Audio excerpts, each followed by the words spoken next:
মহরমের 10 তারিখ অর্থাৎ আশুরা সারা পৃথিবীর মুসলমানদের কাছে একটি বিশেষ মর্যাদাপূর্ণ দিন।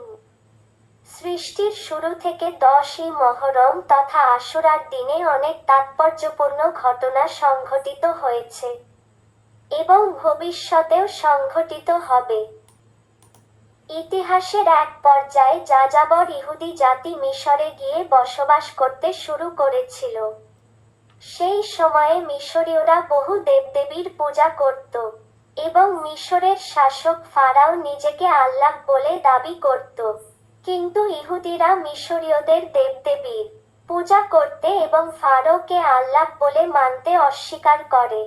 তখন ইহুদিদের উপর চরম অত্যাচার নির্যাতন করা হতে থাকে। সমগ্র ইহুদি জাতিকে ক্রীতদাসে পরিণত করা হয়। কৃষিকাজ থেকে পিরামিড তৈরি করার মতো সমস্ত রকমের কঠিন ও পরিশ্রমের কাজ ইহুদিদের দিয়ে বিনা পারিশ্রমিক করানো হতো। ইহুদিদের বংশ লোপ করার জন্য সদ্যোজাত থেকে নাবালক ইহুদি পুরুষ শিশুদের নির্বিচারে হত্যা করার নির্দেশ দেওয়া হয়। শেষ পর্যন্ত আল্লাহর নবী হযরত মুসা আলাইহি ওয়াসালামের নেতৃত্বে ইহুদিরা মিশর ছেড়ে বেরিয়ে পড়ে। ফারাও তার সৈন্যবাহিনী নিয়ে ইহুদিদের পিছু ধাওয়া করতে থাকে। ইহুদিরা যখন লোহিত সাগরের তীরে উপস্থিত হয়, তখন ফারাও সৈন্যবাহিনী নিয়ে 3 দিক থেকে ইহুদিদের ঘিরে ফেলে। কিন্তু মহান আল্লাহর হুকুমে লোহিত সাগরের জলরাশি দুভাগ হয়ে গিয়ে সমুদ্রের মাঝখান দিয়ে ইহুদিদের জন্য রাস্তা করে দেয়। হযরত মুসা তার দলবল নিয়ে নিরাপদে সমুদ্র পেরিয়ে যান। এদিকে ফারাও ও তার সৈন্যবাহিনী নিয়ে ইহুদিদের পিছু ধাওয়া করে সমুদ্রে নেমে পড়ে। ফারাও তার সৈন্যবাহিনী নিয়ে যখন ঠিক মাঝ সমুদ্রে পৌঁছায়, সেই সময়ই দুভাগ হয়ে থাকা জলরাশি একসঙ্গে মিলে গিয়ে ফারাও এবং তার সমস্ত সৈন্য দলকে জলে ডুবিয়ে মারে। যেদিন এই ঘটনা ঘটেছিল সেদিন ছিল আরবি মহরম মাসের 10 তারিখ অর্থাৎ আশুরা। আল্লাহর নবী হযরত নূহ আলাইহি ওয়াসালামের সম্প্রদায় হযরত আদম আলাইহি ওয়াসালামের শিক্ষা ভুলে গিয়ে মাটি দিয়ে পাথর দিয়ে নানা রকম কাল্পনিক মূর্তি বানিয়ে সেই মূর্তিগুলোকেই আল্লাহ বলে পূজা করতে শুরু করেছিল।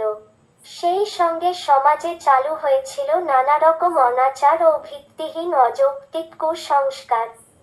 আল্লাহর নবী হযরত নূহ আলাইহি ওয়াসালাম এই সবের বিরুদ্ধে আন্দোলন শুরু করেন। তিনি মানুষকে অনাচার ও কুসংস্কার মুক্ত হয়ে আল্লাহর এইসব কাল্পনিক মূর্তিগুলোর পূজা অর্চনা বাদ দিয়ে আল্লাহর হুকুম মতো ইবাদত বন্দেগী করতে বলেন। তিনি সুদীর্ঘ 900 বছর ধরে নিজের মতবাদ প্রচার করতে থাকেন, কিন্তু খুব অল্প সংখ্যক মানুষ তার মতবাদ গ্রহণ করেন। শেষ পর্যন্ত মহান আল্লাহ তার নবীকে একটা নৌকা তৈরি করতে হুকুম করেন এবং সমস্ত ধরনের প্রাণীর জোড়া ও গাছের নমুনা সংগ্রহ করে সেই নৌকায় আশ্রয় নিতে বলেন। এরপর মহান আল্লাহ পাহাড় সমান উঁচু এক মহাপ্লাবন দিয়ে সেই অবাধ্য জাতিকে ডুবিয়ে ধ্বংস করে দেন। হযরত নূহ আলাইহি ওয়াসালামের নৌকা ভাসতে ভাসতে 40 দিন পর মহরমের 10 তারিখ অর্থাৎ আশুরার দিন যদি পাহাড়ে এসে আটকে যায়। হযরত নূহ আলাইহি ওয়াসালাম তার দলবল নিয়ে ডাঙায় নেমে আসেন। পৃথিবীর প্রায় সব দেশের প্রাচীন উপকথায় এই মহাপ্লাবনের উল্লেখ পাওয়া যায়। ইরাকের বাদশাহের উপাধি ছিল নমরুদ। নমরুদ মানুষকে বুঝিয়েছিল তাদের জীবন মৃত্যু তার হাতেই রয়েছে, অতএব পূজা যদি করতে হয় তবে নমরুদকেই পূজা করা উচিত। অর্থাৎ নমরুদ নিজেকে আল্লাহ বলে দাবি করে বসেছিল। জনগণ নমরুদের দাবি এক প্রকার মেনেই নিয়েছিল। সেই সঙ্গে তারা ছোট বড় আরো অনেক রকম কাল্পনিক উপাস্য নিজেদের জন্য বানিয়ে নিয়েছিল, যারা এই উপাস্য মূর্তিগুলি তৈরি করত। তাদের প্রধানের ঘরেই জন্ম হয়েছিল আল্লাহর খলিল হযরত ইব্রাহিম আলাইহি ওয়াসালামের। হযরত ইব্রাহিম আলাইহি ওয়াসালাম যৌবনে পদার্পণ করে নমরুদের নিজেকে আল্লাহ বলার অযৌক্তিক দাবিকে চ্যালেঞ্জ করে বসলেন। সেই সঙ্গে এই সব মনগড়া কাল্পনিক মূর্তিগুলোকে আল্লাহ বলে পূজা করার যৌক্তিকতা নিয়েও প্রশ্ন তুলে দিলেন। বিরোধ যখন চরমে পৌঁছালো, নমরুদ তখন হযরত ইব্রাহিমকে আগুনে পুড়িয়ে হত্যা করার পরিকল্পনা করল। ময়দানের মধ্যে বিশাল এক প্রাচীর ঘেরা ভয়ঙ্কর অগ্নিকুণ্ড প্রস্তুত করা হলো। অতঃপর হযরত ইব্রাহিম আলাইহি ওয়াসালামকে নিক্ষেপণ যন্ত্রের সাহায্যে দাউ দাউ করে জ্বলতে থাকা অগ্নিকুণ্ডে দূর থেকে নিক্ষেপ করা হলো। আগুন 40 দিন ধরে জ্বলে জ্বলে একসময় ঠান্ডা হয়ে গেল।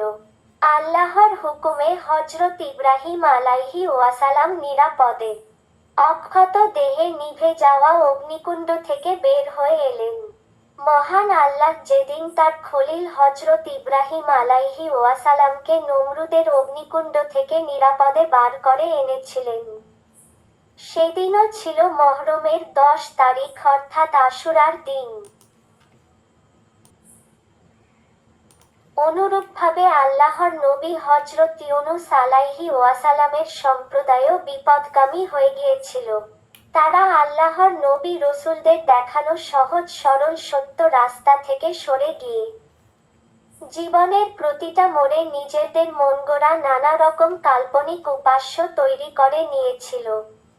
হযরত ইউনূস আলাইহি ওয়াসালাম রাত দিন নিজের মতবাদ প্রচার করতে থাকেন, কিন্তু অতি অল্প সংখ্যক মানুষই তার ডাকে সাড়া দিয়েছিল। শেষ পর্যন্ত আল্লাহর নবী হযরত ইউনূস আলাইহি ওয়াসালাম হতাশ হয়ে পড়েন এবং নিজের সম্প্রদায়কে ছেড়ে চলে যান। কিন্তু পথিমধ্যে দজলা নদী পার হওয়ার সময় এক দুর্ঘটনায় তিনি নদীতে নিক্ষিপ্ত হন এবং এক বিশাল মাছ তাকে গিলে খেয়ে ফেলে। দীর্ঘদিন তিনি মাছের পেটের অন্ধকারে বন্দী হয়ে থাকেন। অবশেষে আল্লাহর হুকুমে সেই মাছ হযরত ইউনূস আলাইহি ওয়াসালামকে নদীর চরে এসে মুক্ত করে দেয়। আল্লাহর নবী হযরত ইউনূস আলাইহি ওয়াসালাম যেদিন নদীর চরে মাছের পেটের অন্ধকার থেকে মুক্তি পেয়েছিলেন, সেদিন ছিল মুহররমের 10 তারিখ অর্থাৎ আশুরার দিন। এই রকম আরো অনেক তাৎপর্যপূর্ণ ঘটনার মতো কারবালার মর্মান্তিক ঘটনাও এই আশুরার দিন সংঘটিত হয়েছিল। সিরিয়ার গভর্নর হযরত আমির মুয়াবিয়ার মৃত্যুর পর তার দুশ্চরিত্র অত্যাচারী ছেলে ইয়াজিদ শাসন ক্ষমতা লাভ করে এবং নিজেকে মুসলিম জগতের খলিফা বলে দাবি করে।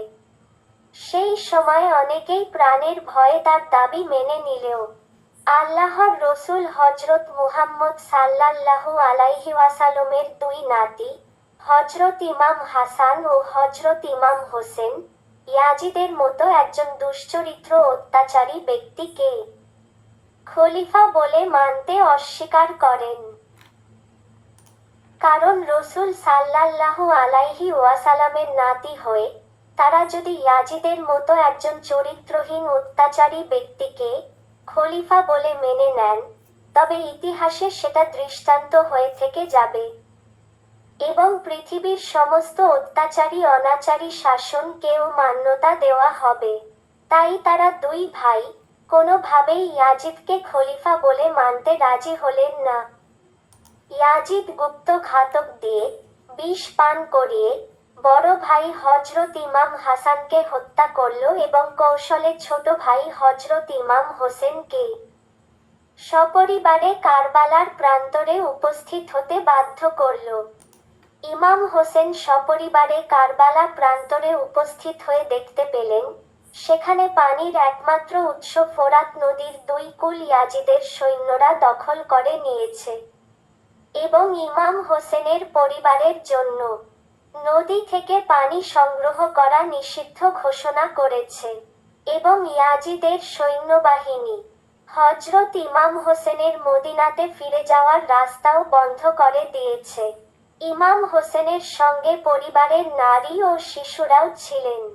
মরুভূমির বুকে পিপাসার্ত নারী ও শিশুদের নিয়ে 10 দিন ধরে অবরুদ্ধ থেকেও ইমাম হোসেন কোনোভাবেই ইয়াজিদের কাছে মাথা নত করলেন না।